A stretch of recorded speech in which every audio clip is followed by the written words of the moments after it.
having gratitude actually. I for where I'm at and not being like too self-important that Hmm. I can't acknowledge that you know where it came from.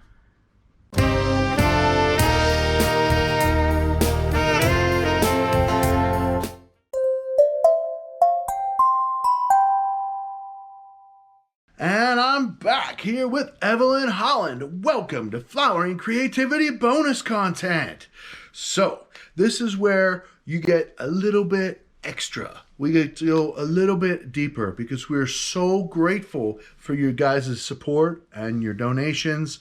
Please continue to support, and if you can at all increase your donation, it would really help the studio to grow. It helped Evelyn to get her channel started. We're trying to get things monetized and working here for both of us so that we can hopefully at least have this contribute to the well-being of our financial lives. So thank you for supporting us. Thank you. Yes. So, Eve, when embarking on a project, do you pre-plan the entire endeavor, or do you simply follow where your intuition leads you? I I follow where my intuition leads me mostly. I don't really. Uh, I mean, like, I guess like this time around with this third record, I'm trying to kind of conceptually pre-plan Mm-hmm. some of the lyrical themes, but other than that, no, it's completely intuitive and off the cuff. That's cool. That's cool. I can feel that. Sometimes an idea will just hit me and it's just like, yes. Um, Most people, there's sort of a combination of the two. But is this a concept record you're working on, or? Yeah, it's the concept so far is time travel. So that definitely requires a lot more pre-planning than if you're doing time travel. I'm going full prog with this. Oh wow, Um, yeah, that's definitely Prague. um, I, this is gonna like the lyrical side of it is gonna be a pretty massive undertaking, and I'm actually probably gonna release this as part one, just because Mm, of the way the music has come out. sure. I'm like, it's probably gonna be a part two. There's in fact like I have an outro track that hits this note. This real like it seems to resolve, and then the keyboard hits this really off kilter note, and it's like, oh, is it over? Maybe not. Mm, neat. And that was actually the first time I did a keyboard solo on a record. Mm-hmm. Um, uh, so that's another thing that's different. Yeah, I'm like uh, doing much more in terms of the you know I guess the performance of the instruments is definitely it's more widely varied. Like as far as even keyboard in the past on the past records has been more like an atmospheric sort of backdrop thing as Cool. opposed Doing to more with it this time. a little bit, not like a whole lot. I'd rather have a dedicated keyboardist, but I don't have that. Yep, definitely. Um, so I mean, I would totally love to have a dedicated keyboardist too. It sort of reminds me of a meme I saw the other day. Right, it was one of those Star Wars prequel memes. Right, it had Mhm. Anakin and Padme and like one of the love scenes or whatever, where they're talking. Oh no, it was in the scene where they're talking about dictatorship or whatever. Right, so Anakin's like, I want to get a professional drummer for my next record, and Padme's like, if they're professional, that means you have to pay them even for rehearsals. And Anakin just looks back with a blank face. And then she gives that puzzled face like, you want to be a dictator? I mean, professional. That implies, they get paid for their work. You know, that's Yeah, tough. Everybody needs to get paid for their work, and taking on a new project is a lot of work. I've paid. Uh, Actually, there's an early version of a song on the first record that me and Isaac paid a drummer on that we found on Craigslist. Mm-hmm. His name is Jeff Thal. So he's the he's the brother of Bumblefoot. Cool. Yeah, which you probably know who Bumblefoot. Yeah, Ron Thal, Guns N' Maybe Roses, once or twice. He's the guitar player in Sons of Apollo. Cool. But yeah, his brother. So he's on an early version of this song, Divulgence. So yeah, we paid him to do the drum track to that. That was my first experience with paying somebody to come in and do like professional, tracks and all that. And then I had on the second record, I paid my friend Alex and former roommate to do a solo on Gray Area. It's a second solo near the end. Mm-hmm. And I paid him like $50. Yeah, here you go. Cool. Do my song. Sweet. His solo is pretty noticeable because he's more shreddy and technical than I am. Stands out a little bit. Yeah, those sweeps like Cool. are pretty. Yeah, he's more at a. I mean, I'm pretty good myself, but he can play John Just different. Oh, neat. Type stuff with ease. Cool. And even beyond that. And then I have him on this new record on a song on the outro. He's doing a solo because it's an instrumental type of thing. Nice. It's like the outro is like almost an ending credits. But like I said, with that, like I was saying earlier, with that keyboard note, it resolves, and then I hit that off note, which I actually ended up doing by accident when I did the performance. I'm like, oh no! But then it's stuck. Yeah, and I'm like, oh wait, that actually sounds kind of good. It's weird, yeah, because it's a really off note. It's really like off color from the key. Okay. All right.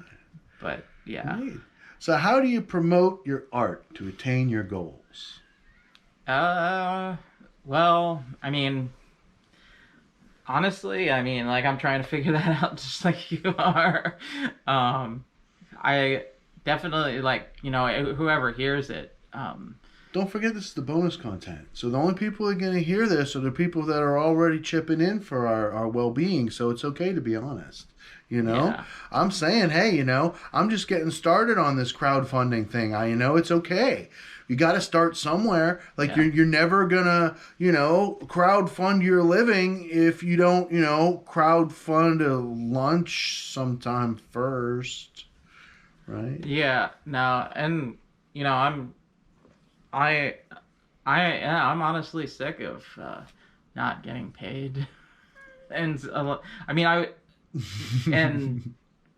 like with all this work that I put into it, and I know, I'm doing it for myself too. I know what you mean. Of course, I wouldn't create if I wasn't doing it for myself, but it's like, yeah, it'd be nice to get a payday. Like, fuck.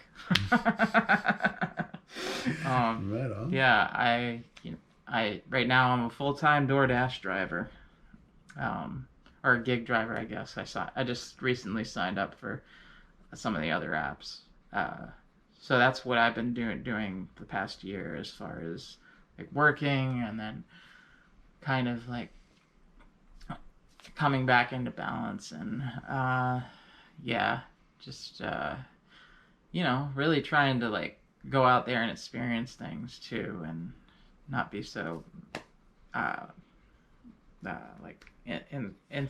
insulated away from everybody, because I definitely have been guilty in the past of cutting myself off from people as a like defense mechanism almost. Just like, and there's been times where I've had to force myself out. Like, you should go out. And socialize. I think part of that has been like, some of it's been social anxiety, but the other part of it is not feeling comfortable with who I am and not realizing it until it's under the surface, and you're just not really aware of what it is, and then it takes Takes discovery. I like the word discovery because if you think about it, there's something. And it's what is. It's the truth. It's just covered. It's just covered. But it's already there. And then when you discover it, you're just taking the cover off and exposing it. I love that. Because, there's always things about ourselves that we can discover. And they're not new. Right? They were just covered. They were just hidden from us somehow, or we just never noticed them. We never paid attention. Like I was saying, the feeling of having my belly like completely clean. It just felt good. And then when it started to not feel so clean, now I have a reference point because I know what a clean belly is supposed to feel like. Whereas before I didn't have that reference point. And promoting our art it's difficult. Everybody wants a cut. Everybody wants a monthly bill.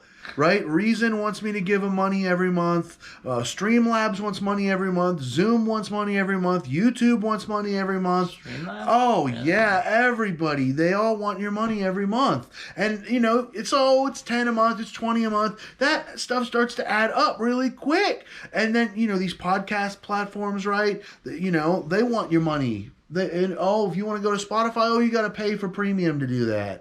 Like all this stuff. And, we already know what the royalties on Spotify are like. I don't need to go into that. Fuck you, Spotify. So the point. Really? Yeah. Fuck you, Spotify. Yeah.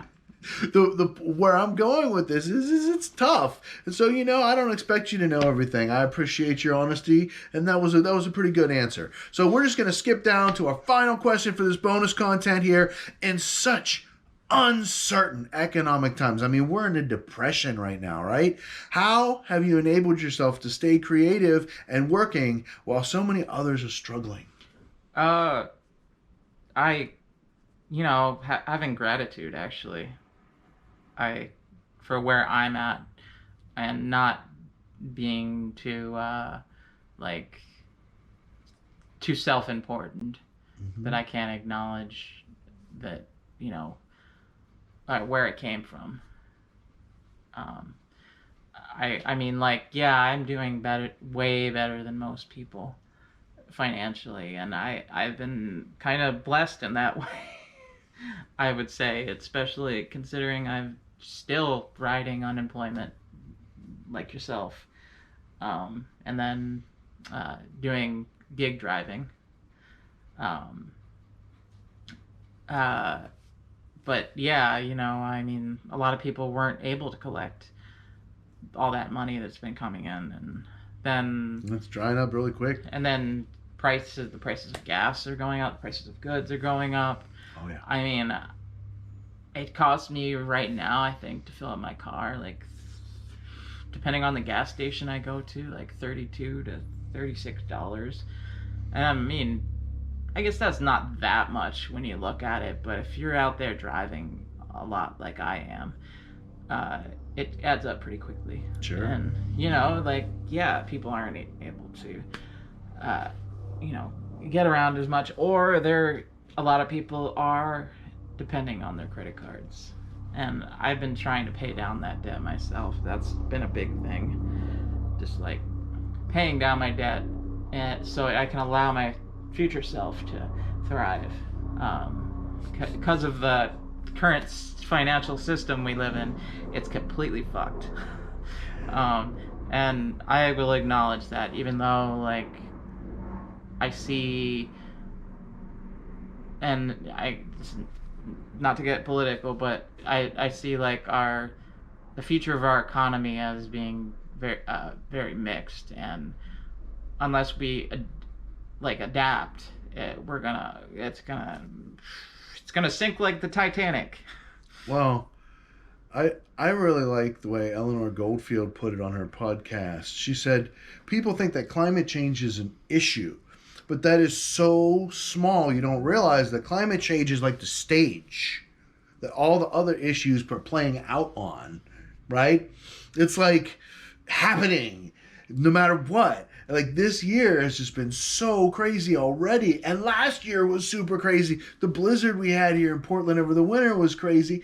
We still got 2 more months left of wildfires. And we're already having the third largest fire in Oregon's history or something. Bootleg fire, yeah. It's crazy. I mean, and so, I'm trying to balance like enjoying the present moment at all costs because shit's going up in fire. You can see it. Like, you can see Earth on fire from space. Like, you can see the flames from space. That's bad. You can see the smoke from space, right? That's bad. Okay? So, like, and yet, I'm not trying to just go full 60s all hippie, like, I don't think we should do we that. We should either. also, like, try to, like, balance that with, living sustainably towards the future, too. So, and it's kind of crazy because, there might not be all that much of a future to plan for. So it's really, I think, exposing that balancing act of yin and yang, and those two opposite forces, as things are teetering back and forth.